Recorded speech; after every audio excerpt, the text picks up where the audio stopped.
lu daar laa ko bëgg a def te it ñun jàpp nañ ni le maire actuellement ñi am na ñuy wax ni du contexte bi du moment bii mais ñun jàpp nañ ni moment bii la gën ndax moment bii nga xam ne ci moment élection la moom yéene bi mu am ak mbébét bi mu am donte ñaan nañ yàlla te am nañ yaakaar ne dana fi toogaat continuer ko ak ñun mais buñ ko signé incha allah ak moom bu keneen ñëwoon it dañuy mën a continuer loolu kon loolu yaakaar naa ku ne du moment bi dama yaakaar ne da ngaa xalaatul loolu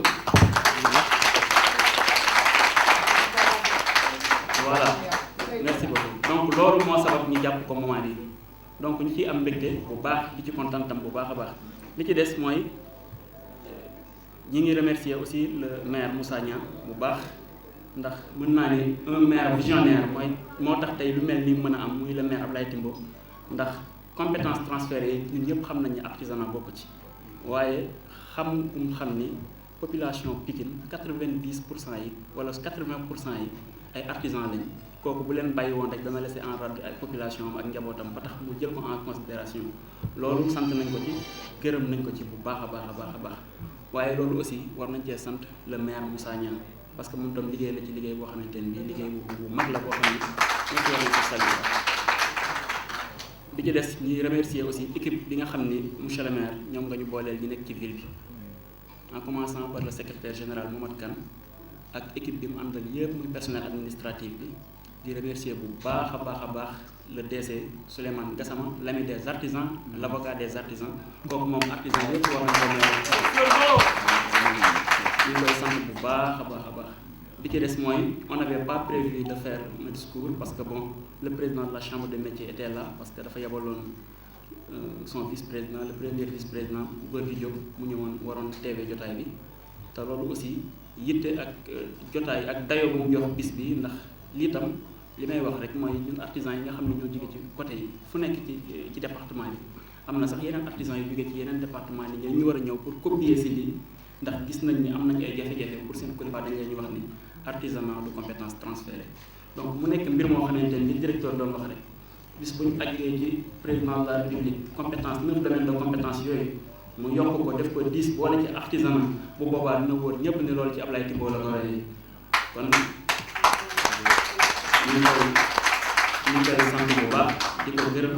di ñaan yàlla nañ ci dugg ak bismillahi rahmaani rahim génn ci ak alhamdulilahi rabbil alamin jërë ngeen jëf merci.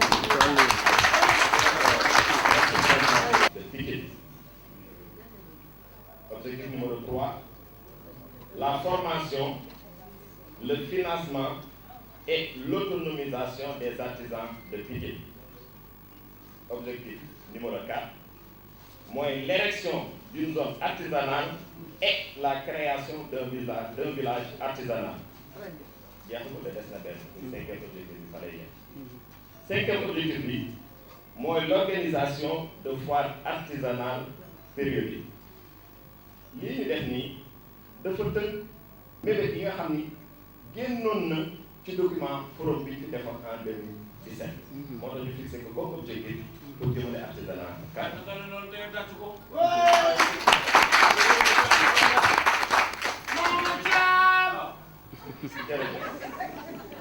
beneen bi boo tënkee këyit dañ naan këyit googu bali di dem fan la yem di maanaam fan la couvrir ñu ne territoire Pikine bi yëpp képp kuy artisanat ak képp kuy artisan lépp luy organisation artisanale ci territoire Pikine bi convention bi laal na la concerné la sa mbir mooy lépp luy activité artisanale amul li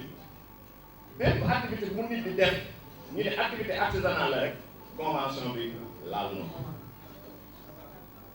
ñu ñëw nag ci engagement partie parce que booy signé convention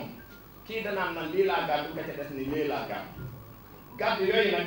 li ñuy njëkkee mooy wax li nga xam ne ville de Pikine moom la gàddu muy ay engagement ville de Pikine. La ville s'engage au titre de la présente convention à appuyer l'érection d'un siège fonctionnel pour la POPA, c'est-à-dire pour la plateforme. Beneen engagement, appuyer l'érection et l'aménagement d'une zone artisanale. Ñu donne encore ci engagement yi. Accorder une subvention annuelle dont le montant sera fixé par arrêté du maire. mooy bi maanaam dafa am subvention chaque année artisanat ñoo ko moom mu jóge ci biir Pikine dem ci moom dem ci ñoom te loolu bu ñu ko xasee ba signé def ko ci arrêté maire bu fi mën a nekk loolu da lay tënk amul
qualifiante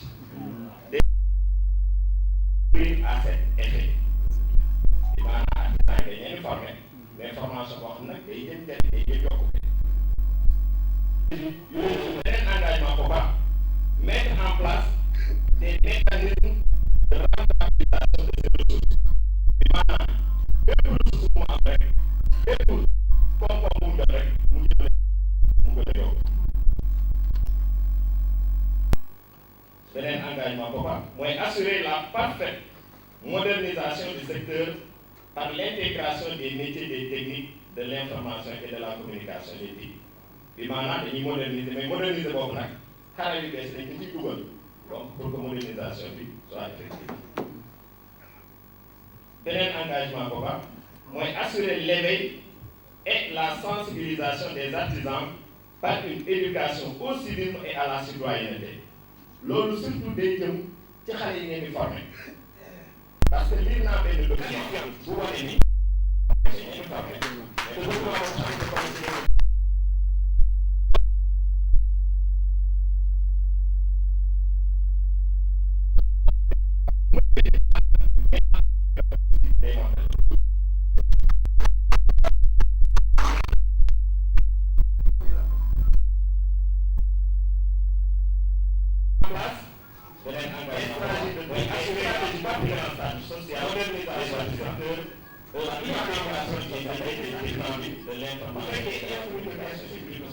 amul couverture médicale amul leneen loolu day métti ci moom léegi pop-up bi nag loolu war na ci liggéey pour que maanaam dañuy moderniser mais moderniser boobu nag xale yu bees yi dañu ci dugal comme ça pour modernisation bi day am activité voilà loolu beneen engagement la war liggéey mooy assurer l'éveil et la sensibilisation et faciliter l'éducation au civisme et à la citoyenneté loolu surtout day jëm ci xale yi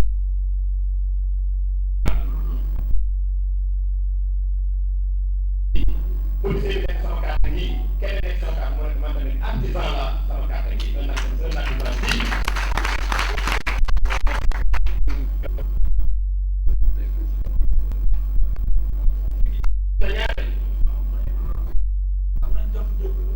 participer à la conception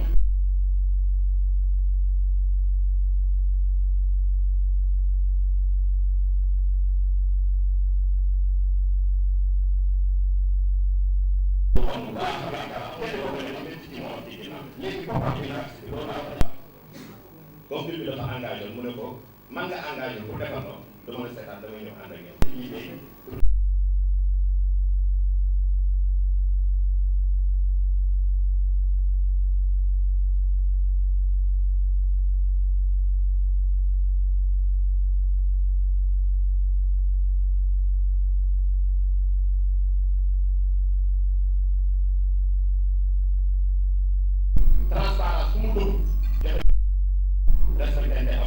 jëm ca kanamam.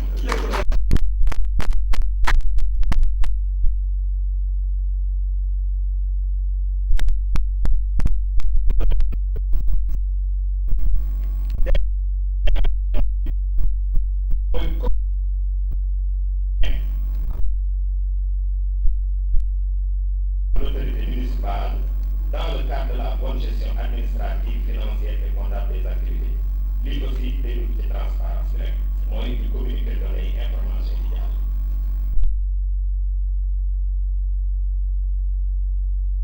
En place benn mécanisme de coordination. Soo ko dafa engagé mu ne ko maanaam man nga engagé soo ko ñi signé li nga xam ne moom koy indi mooy mécanisme de convention de coordination. Mécanisme boobu day nekk benn mécanisme boo xam ni ñi koy composé mooy représentant bi de Pikine, antenne départementale de la chambre des métiers de Pikine ak ñaari représentant OCAP mooy plateforme ñoom ñooy mécanisme de coordination. Yeneen article nag bi jëm suuf mooy disposition particulière yi numéro 8 bi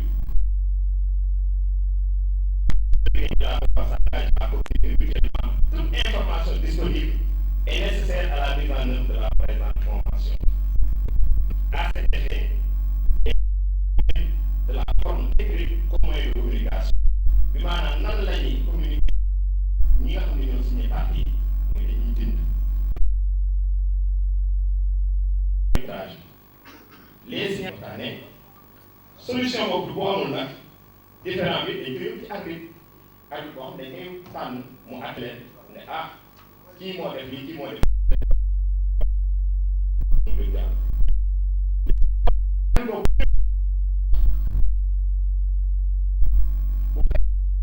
arbitre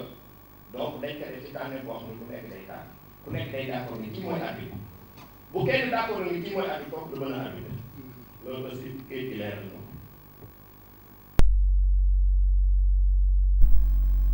convention bi ku ci nekk ci parti bi buy dox ba mu yàgg mën nga ne nañ taxaw ñu ne lu tax ñu taxaw mu ne convention bi dañ ko war a soppi parce que organisation booy gis day dund day évoluer dina am moment xam coppite dina laaj ci convention bi bu ko benn parti demandé bu boobaa ñu étudier ko seet da koy soppee loolu aussi ci disposition yi la bokk te bu boobaa it day koy dënk ci loo xam ne mooy avenant mooy ak mottali boo xam ne dañ ciy d'accord pour mën a def ay modification def na ñetti article de bii day jëm ci li moo concentré rek mooy bu amee ay litige bu ñu amee problème dañuy toog waxtaan ndax loolu moom mooy mbirum Sénégal ñun waxtaan la ñu xam dañuy doon tey ko fa léegi waxtaan lay mujjee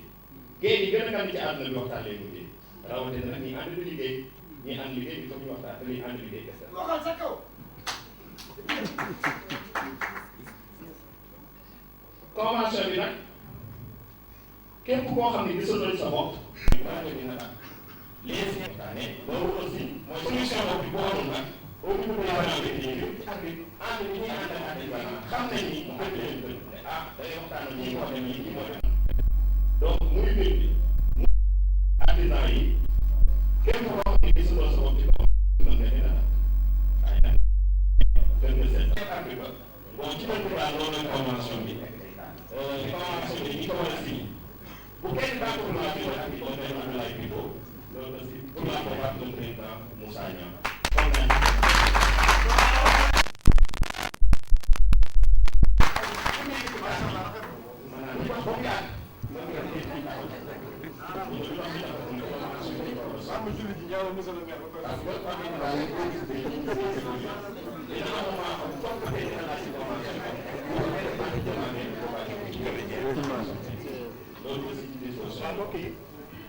waa mbokk yi comme bu boobaa yi lecture bi ma def day koy gën ci loo xam ne mooy avenant bi nga xam ne moo ñu dajale mooy signature convention li jur yëpp dafa mënoo ñàkk léegi doyen Gassama les documents sont disponibles day dem ci signature bi mooy ko amee ay ci maire de la ville de Pikine Abdoulaye problème dañuy ko waxtaan ak Kopa le président loolu moom mooy mbirum Sénégal muy waxtaan la ñu xam dañuy doon dégg fa léegi waxtaan léegi léegi gën a mën ci àdduna bi waxtaan léegi rawatina naa yi installé document yi moom nañu sama président Samba Ba président maa ngi lay ziar bu baax. formation bi nag képp koo xam ne gisul sa bopp.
venons de procéder à la signature de la convention au nom de la plateforme des organisations professionnelles artisanales du département de Pikine.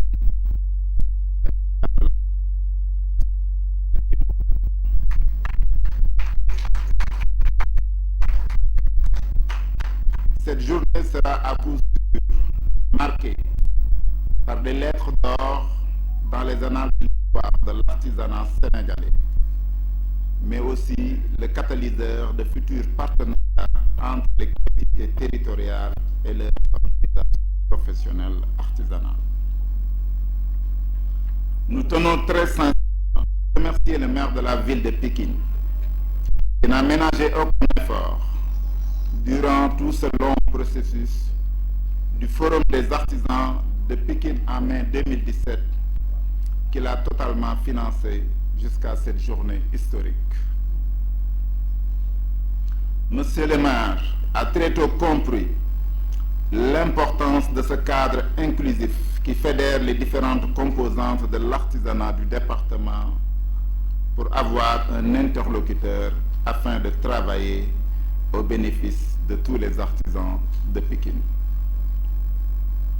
Le maire et son équipe ont compris le rôle primordial que joue l'artisanat dans nos territoires comme facteur de richesse, facteur de création d'emplois, vivier de micro.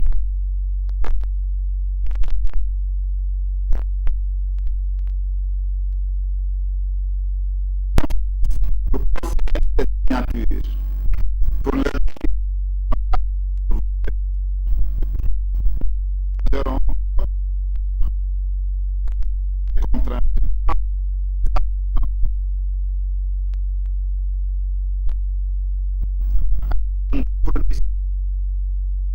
service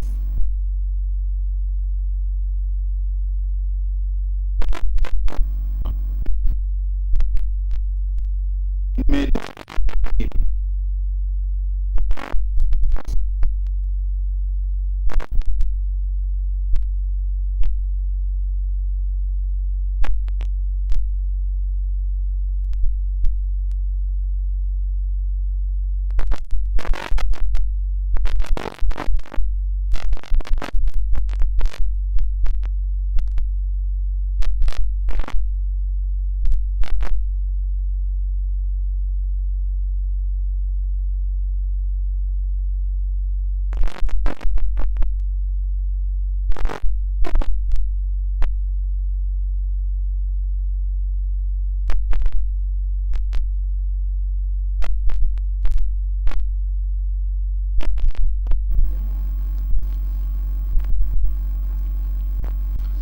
Monsieur le maire de la ville,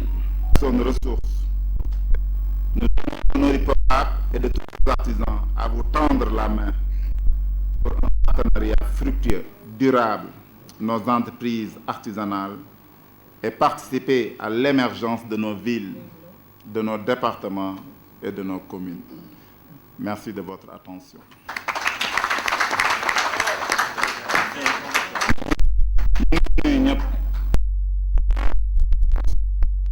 ñëpp ci toogaay bu yàgg bi di remercier bu baax monsieur honorable député ñu ngi lay nuyu ci teewaay bi nga ñëw màggal sunu bis bi honorable Awa Niang ñu ngi am mbégte bu baax ci sa teewaay di remercier bu baax chef de service yépp secrétaire général de la ville de Pikine di remercier bu baax monsieur Ndour mi nga xam ni processus bi yépp ñoo ci ànd di remercier bu baax aussi le directeur de cabinet bi nga xam ni bi mu ñu dalee accompagner yàgg na monsieur Gassama nga xam ni artisan la kon monsieur Gassama ñu ngi lay wax gàcce ngalaama di le remercier bu baax du fond du cœur ñu ngi remercier monsieur le maire dafa naa processus bi président Omar Thiam wax na ko ñoom it seen taxawaay en tant qu'antenne départementale de Pikine ñu ngi leen di sant di leen gërëm di joxe nuyoo rek président vice président bi toog na fi peut-être Omar daf ko fàtte de la chambre de métiers de Dakar monsieur Gorgui Diop yàgg na fi lool dafa am yeneen engagement sax moo tax mu dem mais toog na fi toogaay bu rafet président Omar ñu ngi lay remercier ci sa taxawaay ci sa engagement ñu ngi remercier aussi artisans yi fi teew yépp gis nañ seen engagement ak seen engouement dafay won seen bëgg artisanat dafay wone ni artisanat rek ngeen am moo leen di dundal moo leen di jox lépp c'est normal mu am ay divergence yooyu richesse la nanu jàpp ni richesse la dañu bëgg rek mu baax suñu génnee nag defarante suñu biir ndax ñu ànd nekk benn parce que ànd nekk benn bi kat moo yeex moo tax defe naa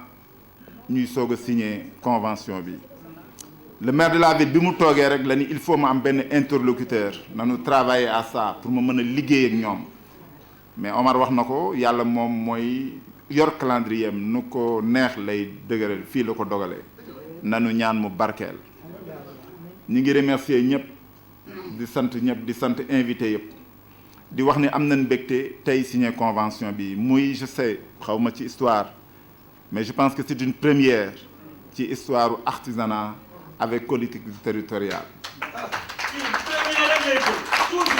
donc ñuy ñaan aussi mu nekk tache d'huile boo xam ni dina collectivité territoriale yëpp dina ñëw copier ko pour mën a développer artisanat sénégalais monsieur le maire ñu ngi lay sant di la féliciter ci taxawaay bi nga am ci signer convention bi parce que loolu sa gëm-gëm la ci artisanat mu nekk ville de Pikine département de Pikine mu nekk benn ville artisanale tey jii nag am na soxla yu bees yu nu am defe na boo xam ni pop-up dina ko am bokk na ci subvention bu dëgër boo xam ne aussi dina tax pop-up dund chaque année d'accord di ñu jox subvention bëgg nañ loolu mu dëgër bëgg nañ sax avance tey jii su mënee génn ñu yóbbaale ko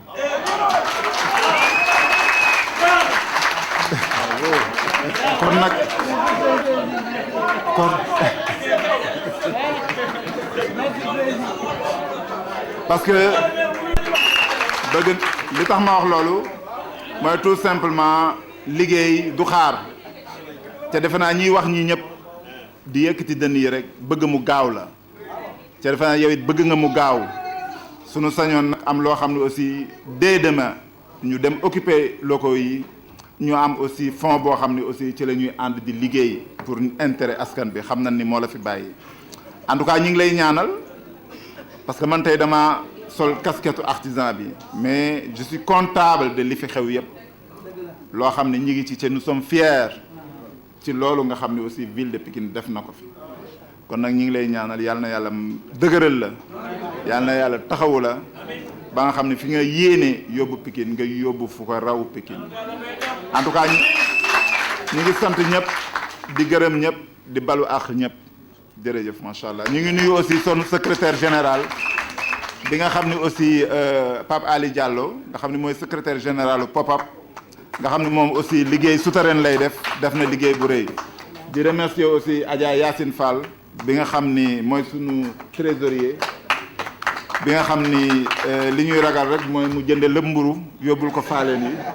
mais ñu ngi koy remercier bu baax kon ñu ngi balu àq ñëpp di remercier ñëpp jërëjëf monsieur le maire merci beaucoup. président ñu ngi lay sant di la gërëm ma profité occasion bi aussi pour remercier le directeur Ndour ñëpp wax nañ ko. Plateforme des organisations professionnelles d'artisans de Pikine, la pop-up. Monsieur les adjoints au maire de la ville de Pikine, Madame l'honorable députée Aognan, deuxième questeur à l'Assemblée nationale, Monsieur le président de la Chambre des métiers du Sénégal, Monsieur le président de l'antenne départementale de la Chambre des métiers de Pikine, Mesdames et Messieurs les présidents et présidentes des organisations fêtières, Monsieur le docteur de l'artisanat de la formation professionnelle, Monsieur Djibril Ndour, Mesdames et Messieurs les directeurs et chefs de service de la ville de Pikine, Mesdames et Messieurs, chers invités, la cérémonie de signature de la convention de partenariat, organisations et personnes interrogent ascension à la magistrature suprême de la ville de Pikine pour proposer leur collaboration. Dans le souci de disposer d'un aperçu panoramique du secteur, nous avons fait organiser par conclusions et recommandations était allé dans le sens de la mise en place d'une plateforme qui servirait d'interface entre les artisans et la collectivité territoriale. La direction de la formation professionnelle, de l'alphabétisation et de l'artisanat de la ville de Pékin a été mise en sellette les recommandations du forum. Cette direction s'est attelée avec l'accompagnement d'experts avisés, je pense qu'on les a cités tout à l'heure, M. Biralo et Abdoulaye Sissé, à concevoir des piliers aptes à rendre la plateforme pérenne et à mettre en place ces organes.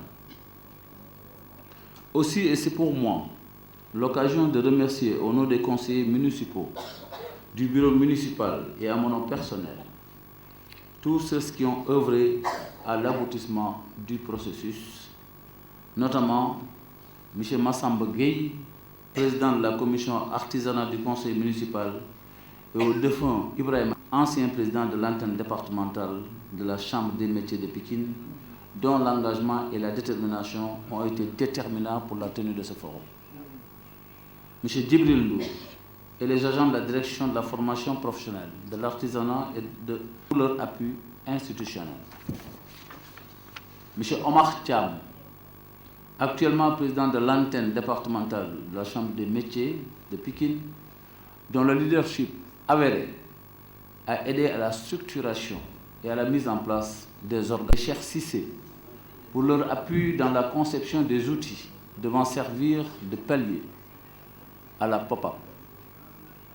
Je n'oublie pas dans ces remerciements mon directeur de cabinet, M. Souleymane Gassama, pour le pilotage intelligent de l'organisation du forum.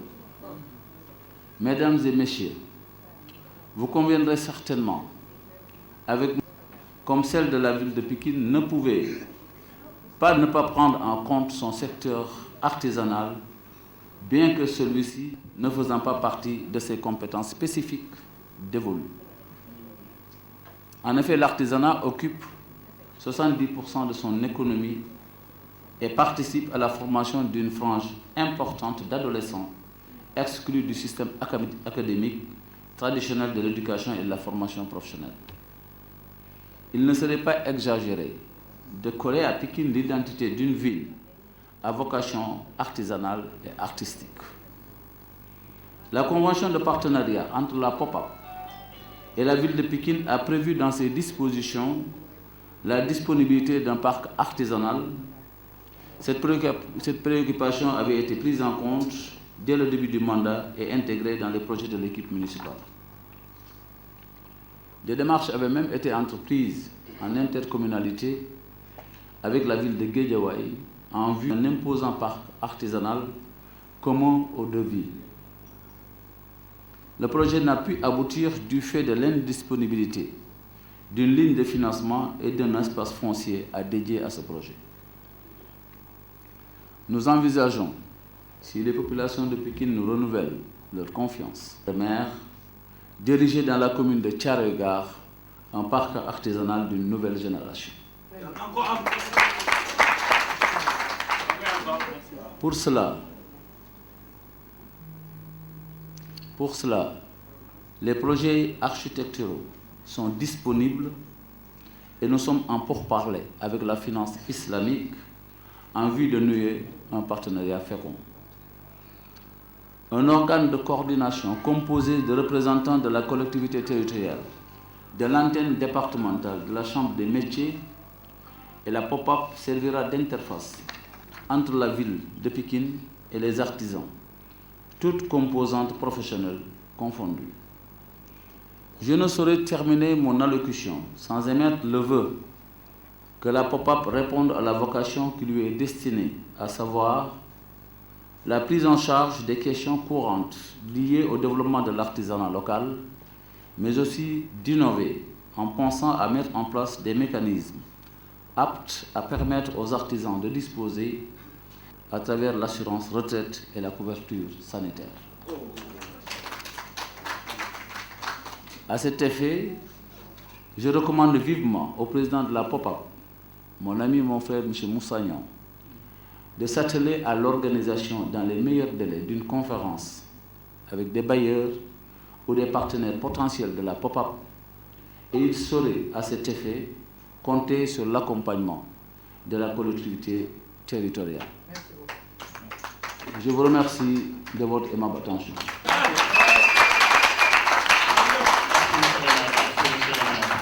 dama bëggoon tënk tuuti ci wolof.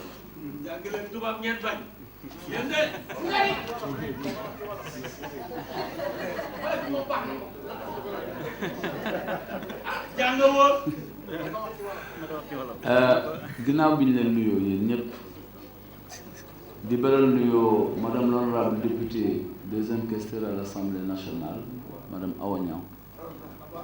comme ni ko Moussa Niang waxee ci teewaayam tey gën a jëmmal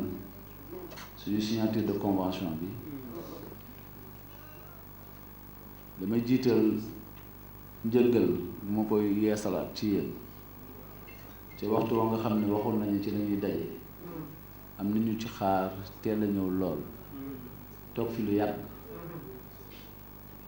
ma ciy jéggalu bu baax a baax parce que du kenn man dong la ma leen di jéggalu yéen ñëpp di wax ne du coobare li ñu nekkee guddi yi ñu toll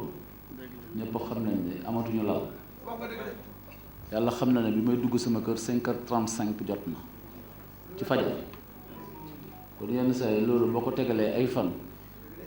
yaram nag day dem ba yegg foo xam ne boo ko sëfee di ko sëf dina am bis da ngay bëgg a jóg mu toog ne la doo jóg ma ciy jéggaluwaat bu baax a baax di wax ne maa ngi gërëm di sant bu baax di jébal sama nuyoo monsieur le président de la pop-up monsieur Moussa Niang nekkoon fi adjoint au maire fii ci ville de Pikine ndaxte fii ak ñaari fan xëy na ñeneen ñoo fi toogaat te moom puisque léegi dafa féete beneen booru Kër Massar te ak moom ndax def nañu juróom-ñaari at yoo xam ne bu ñu waxal yàlla lii ñu signé tey comme convention muy la pop-up su amee ñu bëri jàpp nañ ci lim nañ leen fi waaye la gën a tax loolu am tëdd ci suñuy xol ba ñu commencé ko waajal depuis presque 5-4 c'est parce que monsieur le maire Moussa Niang nekkoon adjoint au maire il avait en charge l'artisanat dans notre bureau municipal ba pare insister bokk ci organisation artisanale yu bëri mais ne it mairie Pikine même bu dee du compétence transférée te jar na waxaat lii ñuy tëral convention bi ñuy signé ak pop-up ca bañ ci commencé liggéey ak yéen nguur dénkuñu ñu war a liggéey ci artisanat ci biir ville de Pikine en tant que mairie du luñ ñu jagleel kenn jagleel lu ñu loolu li ñu jagleel mooy éducation mooy santé mooy culture mooy sport mooy jeunesse et cetera ba mu nekk 9 domaines de compétence artisanat bokkul ci domaine de compétence ma ñaan yàlla ñu yeggale ko 10 waaye li Aliou Seck wax sànq dafa am lu ñuy dëxëñ ci kaw ñu tuddee ko compétence générale loo jàpp ne rek ca biir askan am na yitte yoo xam ne mu ngi ci ñoom te yow kenn mayu la ko comme compétence yoon da lay may nga ut porox ndoll booy jaar ne dugal naa ko compétence générale loolu moo indi tey jii fi defoon convention buy engagé ville de Pikine di engagé pop-up kon damay gërëm sant Moussa bu baax a baax bëggoon ko wax pour que artisan yëpp xam ne la njig njaagati mooy njaag te lépp ca fa la jóge ginnaaw bu ma ko nuyoo gërëm ko may nuyu monsieur le président de la chambre des métiers départementale monsieur Omar Thiam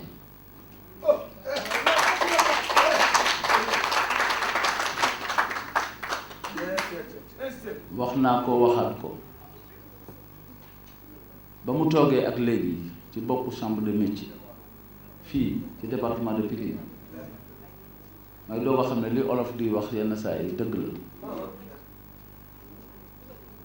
am na lu yàlla def ci moom te la nga koy dénk loolu bëgg ko plus que moom mu bëgg loolu mais kii xam-xam bi moo am njar gi ak teggin gi ak yéene gi mu am ci artisan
artisanat ko bëgg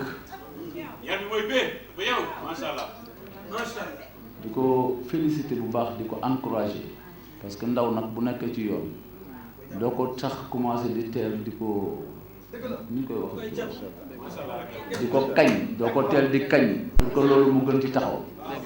ci yoon la nekk ndaw la mais wax dëgg fa yàlla ñu ngi koy gërëm di ko sant ci taxawaayam bi mu fi toogee ak léegi li tax ma wax ko mooy teggin man dama jàpp ne dafa baax ci doomu aadama lu la teggin mayul dara du la ko may kon Oumar Thiam maa ngi lay féliciter di la encourager bu baax di nuyu directeur yi fi nekk yëpp commencé ko ci monsieur Djibril Ndour mi nga xam ne artisanat fii ci ville de Pikine di ko gërëm bu baax moom it ci taxawaayam ndaxte dossier bi bu yeggee fii tey moom ak ay services am ñoo ci gën a ëpp liñ ci liggéey kon Djibril aussi vous avez les félicitations du conseil municipal de la ville de Pikine di nuyu kilifa yi nga xam ne yépp bàyyi nañu seen i yitte tey ñëw teewe lii moo xam ñuy ay kilifa politique moo xam ñuy ay kilifa organisation faîtière yu nekk ci biir département bi ñëpp ñu ngi leen di nuyu artisans yi fi teew yépp ak membre bureau bi nga xam ne mooy bureau POPAP may wax ne tey convention bi ñuy signé engagement la ci ville de Pikine mais engagement la aussi ci POPAP ñuy ñaan yàlla yooyu engagement nga xam ne moom lañ ci dëxëñ noonu yàlla nañu yàlla may ku ci ne ci ñun la nga xam ne moo ci doon sa mbébét ak sa yaakaar yàlla may ñu yeggale ko ak jàmm parce que loolu rek moom moo ci am solo ginnaaw bi ñuy gërëmee te tuddoon leen sànq ñi nga xam ak ñeneen ñi nga xam ne yëpp ñoo ci jàppoon ba ñu ñëw ba yegg foofu gërëm nañu aussi monsieur Souleymane Gassama mi nga xam ne mooy directeur de cabinet du maire de la ville de Pikine gërëm ko ci taxawaayam waaye gërëm ko aussi ci bëgg dossier boo ko dénk rek mu bëgg di ko def avec perfection. saa yi man ak sama yàqamte yooyu dañ sa xaw a enveloppe jël lettre dugal ci enveloppe day koo ko jox ku ne mën na ko waaye pour moom bu ko deful xëy na bu ñu ko defee du baax ma ku yegg ci boobu niveau de détail ça veut dire que tu es vraiment perfectionniste. Je le félicite très sincèrement pour son engagement et sa détermination. C'est une bonne occasion pour man ma wax ko fii tey ndaxte am na ñu wax sànq ne xëy na du tey jii lañu waroon def signature convention bi dafa am lu nekk seen ginnaaw xel mooy Oumar Thiam dafa bokk ci liste conseillers yi war a toogaat fii bu soobee yàlla ginnaaw dimanche di nekk ci conseil municipal ville de Pikine war fi mën a toogal fi artisan au département de Pikine yépp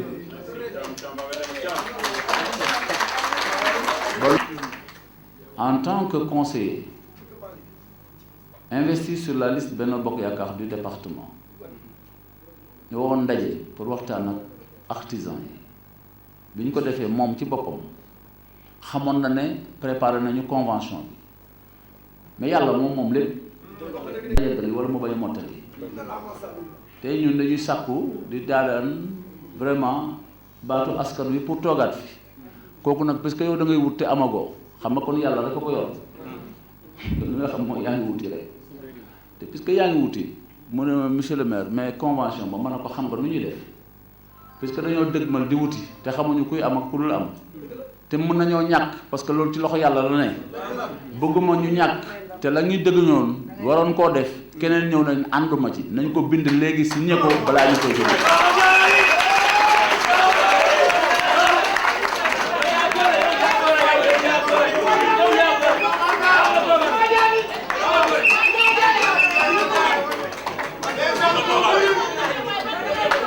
kon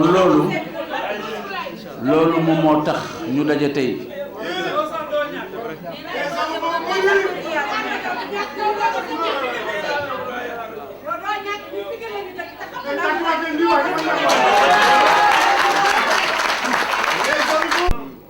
mooy nekk ci yëfi politique saa yi jàpp leen ci ma mën a toogaat doo ko signé waaye man waxuma loolu damay signé balaa dara xew su ma ñàkkee nañ lu bari. Ça je voulais le préciser pour nit ñi xam ne kon bërëb bi tey li ñu fi dajale loolu ñu ci calculer newu ci lii rek moo ñu ci indi woon moo tax ñu fixé woon ko ndaxte tey jii alxamis la suba ajjuma la ba tey dañuy campagne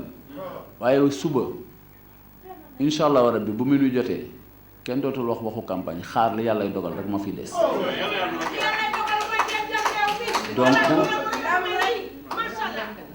loolu ak xam ne yàlla moom moo tax ñu bëggoon daw gàttandu loo xamante ne lu ci mënti am après duñ ci am dara luñ ci rëccu. C'est ça que je voulais dire pour préciser ce qui s'est passé réellement ba tax ñu indi tey la signature de la convention de la POPAP dans ses engagements et de la ville de Pikine dans ses engagements. mais ñaan yàlla li nga xam ne moom lañ ci dëngay lépp te bëgg a wax ne bëggoon nañu ci biir convention bi yàlla may ñu yeggale ko ñun moom suñu ay mbébét yu wér la ñu ngi ñaan yàlla incha allahu rabbi la na ci convention bi te war a mën a nekk ngëneel ci artisanat au département de Pikine yàlla na ñun yàlla may ñu fekkee lépp te lépp luñ ci bëggoon te def ko ci biir convention bi yàlla maye kàttan ci yéen ak ci ñi fi ne ñëpp ba loolu ngeen mën ko yeggaleeg jàmm maa ngi leen di gërëm di leen sant bu baax a baax di ñaan yàlla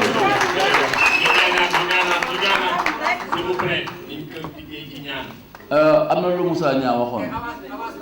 waaw loolu noppi nag yow Lamine Soli am na lu Moussa waxoon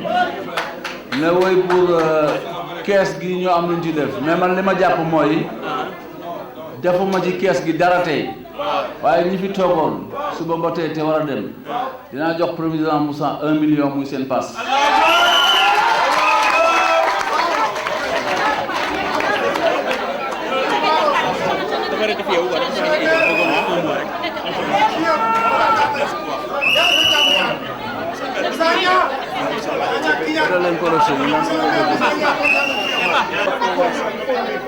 Oui, mais la convention, c'est juste une suite logique entamée depuis bientôt 4 années entre la ville de Pikine, à travers la direction de la formation professionnelle, de l'artisanat et les organisations fêtières qui sont dans le département de Pikine. À notre arrivée à la tête de cette municipalité, nous nous sommes rendus compte que nous avions plusieurs interlocuteurs qui venaient vers nous et qui sont des associations et autres organisations qui s'activaient dans le domaine de l'artisanat. Alors, nous les avions conviés à travers un séminaire formation de 2 jours avec des experts qui l'ont organisé, à travailler, à mettre en place une plateforme qui puisse nous permettre d'avoir un interlocuteur à travers tout le département de Pikine. Ce séminaire fondation est sur la mise en place d'une plateforme qui s'appelle la POPAP, la plateforme des organisations professionnelles des artisans du département de Pikine. Ils ont par la suite organisé une assemblée générale qui les ont vus porter à la tête de ce bureau M. Moussagnan, ainsi que toutes les autres postures des candidats qui devaient figurer au niveau du bureau de la POPAP. Après cette organisation d'assemblée générale, il était convenu d'aller vers la signature d'une convention entre la ville de Pikine et la POPAP en termes d'engagement et d'objectifs que nous nous sommes fixés. Et aujourd'hui, ça a été l'occasion de signer cette convention-là avec la POPAP parce que c'est nous, conseillers municipaux,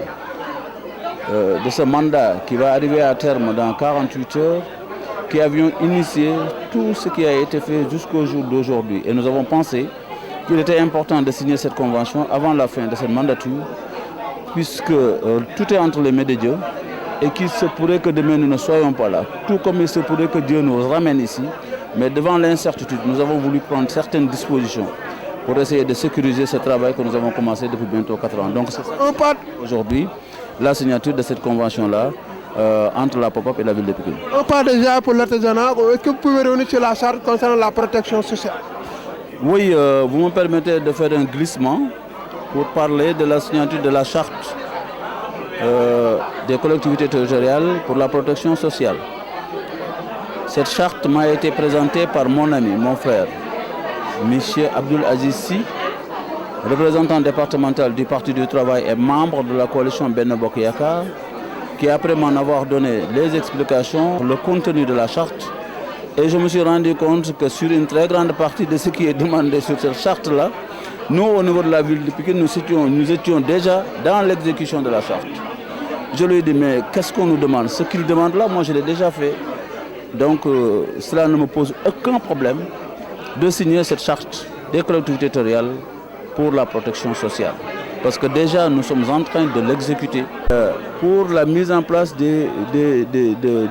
structures mutualistes. Nous avons déjà, depuis 2 ans, enrôlé 10 000 personnes dans le département de Pikine à la couverture maladie universelle, dont 5 000 élèves. Et les 5 000 autres, Badjanougor et autres structures fêtières qui sont dans le département. Donc,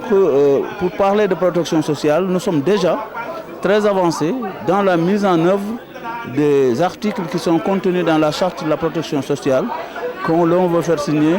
L'ayant lu, j'ai aussitôt dit à Abdou Aziz, mais vous appelez tous ceux qui sont porteurs de cette charte et vous leur demandez de venir à la ville de Pikine.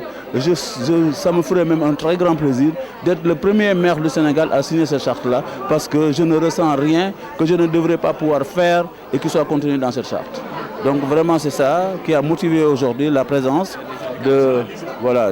Inspire pour que cette signature de la charte soit effective. Vous m'avez entendu tout à l'heure dire que le président de la Chambre des métiers est investi sur la liste Benno Bokk Yakaar de la ville de Pikine, mais ce n'est pas seulement. Sur la liste Benno Bokk Yakaar de Pikine, c'est le président des handicapés du département de Pikine. Ça veut dire que dans notre liste, nous avons déjà des préoccupations de ces signataires et de ces concepteurs de la charte de la protection sociale avec les collectivités territoriales. Donc ça a été un très grand plaisir pour moi aujourd'hui d'aller directement vers la signature de cette charte. Monsieur le maire, vous l'avez annoncé tout à l'heure, si toutefois vous avez un deuxième mandat comme parti artisanal au niveau de la... Et que nous avons fini de conceptualiser et nous sommes en relation avec la finance islamique pour voir quelles sont les possibilités de financement et d'exécution de ce projet. Il est vrai que la mobilisation financière n'est pas encore effective, mais nous avons bon espoir qu'on devrait pouvoir y parvenir au vu de ce que nous avons déjà entamé avec WACF, qui est le bras technique et financier de la finance islamique ici au Sénégal. Ce parc incliné lors de la préparation du Conseil national d'insertion pour l'emploi des jeunes devant le préfet du département de Pikine, à qui nous avions demandé de l'intégrer dans les préoccupations majeures de la ville de Pikine. C'est donc une occasion pour nous de revenir dessus et de montrer toute l'envie et le désir que nous avons de voir enfin naître un parc artisanal dans notre département. waaw xam nga di sant yàlla bu baax di wax ne convention bi da di benn convention boo xam ne dafay terminer benn processus bu ñu commencé woon depuis maintenant 9 at ndaxte bi ñu doogee ñëw ba toog dañoo gis ne ñu bëri ay association d'artisans dañ doon ñëw di ñu solliciter ci yu bëri mais puisque association yi dañoo bëri woon ñu ne leen woowoon leen fi daje même bu dee ku nekk da ngay des ak sa association waaye ngeen créer benn organisation boo xam ne yéen ñëpp da ngeen ciy tënk ngeen organiser ko ba nga xam ne ñun bu ñuy wax dinañ mën a wax ak ñooñu ma joxoon leen exemple ODCAV bu Pikine ne nawetaani foo dem ci biir département bi quartier boo dugg dina am ASC bu fa ne waaye ñoom ñëpp dem nañu ba nangu ba lëkkaloo ba créer li ñuy wax organisation départementale des activités de vacances ñun ville de Pikine parce que aussi ville bi département bi la couvrir ñu mun di wax ak ñooñu directement man leen nañu def lu mel noonu ñu commencé woon ko booba ñu financé woon leen benn 40 ay lël la woon pour que ñu waxtaan ci seen biir diisoo xool lan la ñu bëgg a def ak naka la ñu ko bëgg a organiser bi ñu ko defee ba pare conclusion yooyu ak recommandation yi ñu ci amoon ñu jox ñu ko direction bi fi nekk di direction formation professionnelle artisanat et alphabétisation liggéey ci ànd ci directeur de cabinet ñu mujj defaat beneen pas yokkaat mbir yi dem ba ñoom ci seen bopp ñu defaat assemblée générale am seen bureau boo xam ne élire nañ ko bi ñu ko élire pare nag ñun nag léegi puisque lépp mat na léegi ñëw leen nag ville de Pikine engagé wu mu signé benn convention ak seen organisation boobu ngeen taxawal moo am ay engagement yoo xam ne ñun dañ ko jël waaye yéen nga am engagement yu ngeen di jël loolu moom. waa charte de la protection sociale man sama xarit monsieur Abdoul Aziz Sy di représentant au parti du travail mais aussi nekk ki nga xam ne mooy l'un des dirigeants de l'UDTS le principal d'ailleurs dans le département de Pikine mais au niveau national aussi ñëw moo ma ko woon bi ma ko wonee ma lire charte bi ma ne ko waaw mais Aziz lii li ñuy wax ci charte bi du ma ne lépp def naa ko waaye li ci gën a bëri man ñu ngi ci ba pare kon nag warul moo nekk benn problème ci ñun pour que ñu signer charte bu mel noonu ndaxte liñ ciy tënk lépp di wax ne bëggoon nañu collectivité territoriale yi di ko def ñu fekkoon na déjà ñu ngi ci l'inclusion des handicapés par exemple sama liste bii nga xam ne moom la ñu déposé actuellement juróom-ñeenteelu nit bi nga xam ne moo na ci liste bi mu ngi tudd Cheikh Ndiaye te moom mooy président de la fédération des handicapés du département de Pikine xam nga donc loolu bu dee inclusion lay wax fekkoon nañu ci mais aussi balaa moom sax muy bokk suñu liste fekkoon na suñu direction bi ñuy wax direction des affaires sociales sanitaires et éducatives direction boobu yàgg na liggéey ak la fédération départementale des handicapés di leen jàppale ci lu nekk di leen jox ay jumtuwaay di leen assister di leen orienter ci lu bëri yemul ci ñooñu rek même ñi nga xamante ne bi ay baayoo lañu te waajur ya lu mel ni sida jëlee leen fi dañ leen di assister di continuer di leen accompagner pour que loolu lépp aussi li nga xamante ne moom mooy seen prise de médicaments yi ñu war def régulièrement ñu leen koy fàttali di ci ànd ak ñoom donc sur le plan social mu am yu bëri yoo xam ne def nañ ko couverture maladie universelle ci affaire mutuelle yi enrôlé nañu 10 000 personnes yoo xamante ne ñenn ñi juróomi junni yi ay élèves lañu yeneen juróomi junni ay bàjjenu gox lañu ay délégués de quartier lañu ay handicapés lañu ay imam lañu ay membres église bi lañu donc couche sociale yi fi nekk yëpp te waroon cee mën a jot ñu yëm lañ ci boole. donc pour dire que dans la protection sociale ñun moom li ñu yaakaaroon na yëpp war nañ ci mën a am ay taxawaay te suñuy budget mënuñu ko may ñu ngi ci woon commencé déjà dafay jéego kon bu ñu gisee charte bu mel noonu dañu sawar ci signé ko pour wane ne loolu war nañ ko mën a intégrer ci doxalinu mairie yi ba nga xam ne ñëpp dañu mànkoo ne waruñoo bàyyi kenn ñëpp lañu war a dugal ci biir. waaw partie artisanale projet la boo xamante ne bi jàggoon na fi njëkkoon nañ ko bëgg a def ak ville de Guédiawaye dans le cadre de l'intercommunalité ba amoon commission boo xamante ne dem si yàlla El Hadji Ndiaga Thiam moo ko jiite woon waaye mënuñu woon am espace boo xam ne dina nekk je sais pas comment je vais dire ça day équidistant entre Guédiawaye ak Pikine nekk ci digg bi ba nga xam ne ñun ñëpp kuy jóge Guédiawaye du sori ci yow kuy jóge Pikine du sori ci yow loolu moo nekkoon suñu problème ba amuñu woon espace ba doy ba nga xam ne moom lañ soxla woon loolu mujjul woon aboutir mais projet ba mu ngi fi woon dañ koo tëggaat tëgg ko ci façon boo xamante ne bi dañoo bëgg dem seeti la finance islamique pour que ñu ñëw waxtaanoon nañ ci ak maire Babou Ndoye mi nga xam ne mooy maire Thiaroye Gaye te d'accordoon na ci foofu ci biir Thiaroye Gaye am bërëb boo xamante ne nangu woon na suuf si ñu jagleel ñu ko ba nga xam ne bu ñu amee financement bi ñu war a mën a ñëw def foofu benn parc artisanal. C'est moi qui vous remercie. Merci. Gabriel, c'est le coordinateur du réseau multi-acteurs de la protection sociale dans 25 organisations, CNTS, UDTS, Oxfam avec Malik Ndom. Il y a les femmes rurales, il y a les... Merci beaucoup.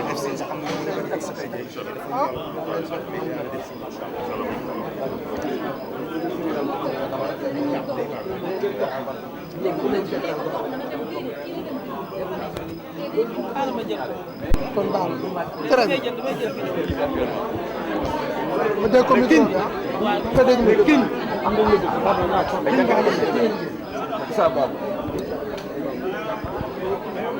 el am dama si saak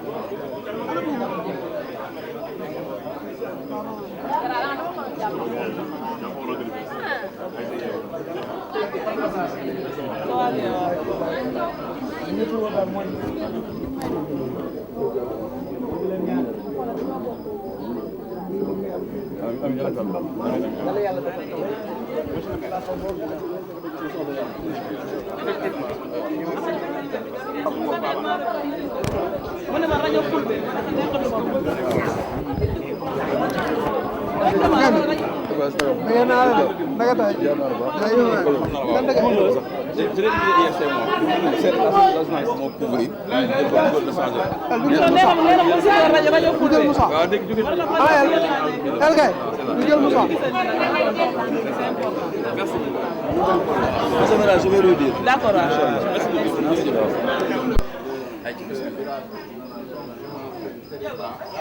kilifa yi le coordinateur du REMAPS multi-acteur pour la protection sociale. xanaa mu wax moo gën a yomb. waaw réseau ak d'accord. kilifa yi ñu ngi lay nuyu di la ziar ñu baale wax tur bi ak sant bi ak li nga xam te ne moom mooy sa fonction. baax moom rek ngay jël c'est bon baax na. maa ngi tudd Gabriel Thion di coordonnateur réseau du droit à la protection sociale. tey ñu gis ngeen amoon benn signature de protocole ak le maire de la ville ban yëg-yëg nga am. waa dañ ci benn bi njëkk mooy Sénégal organisation yu bëri yàgg nañ liggéey ci protection sociale mais dañoo mujjee doon benn réseau boo xam ne moo ñuy may ñu mën a boole mag yi ndaw yi xale yi góor yi ak jigéen yi ak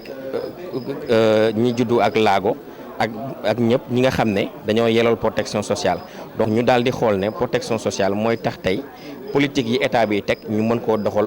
ci collectivité territoriales yi loolu moo tax tey ñu daal di ne nañu xool ñi nga xam ne dañuy dooni maire wala ñi nga xam ne candidat lañu wala ñi nga xam ne ëllëg ñooy doon maire ñu tënk benn charte ñu nañ leen ko jébbal ñu daal di xool naka lañ koy ñoomee ñu jël engagement ne ñoom bu ñu falowaatee wala bu ñu faloo ñu mën a doxal ponk yooyu ci ponk yooyu nag bari na wante mën nañu jàpp ne tey assurance maladie maanaam nit ñi nekk ci mutuelle de santé yi di mën a jot ci paj mi ci ni mu gën a mën a gën a yembee mais aussi ñu jël en compte mag ñi ndaw ñi xale ñi ak jigéen ñi ak lépp li nga xam ne nit ki dina ko soxla ci giiru dundam ci nga xam ne bu risque na dal ci kaw mu mën koo aar loolu moo tax ñu ne nañu dem gis maire yi ak ñi nga xam ne ñooy dooni maire ñu mën a doon ñi nga xam ne dañuy taxawu protection sociale ba fexe ba ñëpp jot ci. est-ce que ñeneen ñi nga xamante ne bëgg nga ñu ñëw ratifier ci charte boobu. waaw li ma leen di lancer comme message mooy nañu ñëw taxaw ci charte bi parce que dañuy jàpp ne képp ku bëgg askan wi développé wu